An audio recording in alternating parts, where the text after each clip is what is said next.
Alright guys, I just want to do a quick video. This is the Echo PAS 225. I use it as my edger.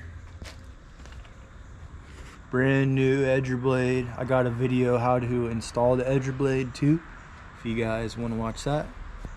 But just a quick how I start it.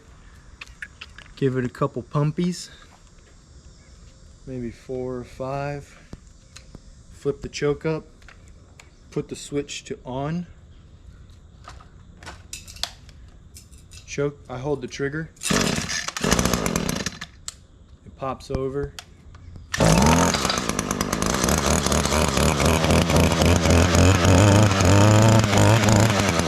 Let her warm up. That's how she starts.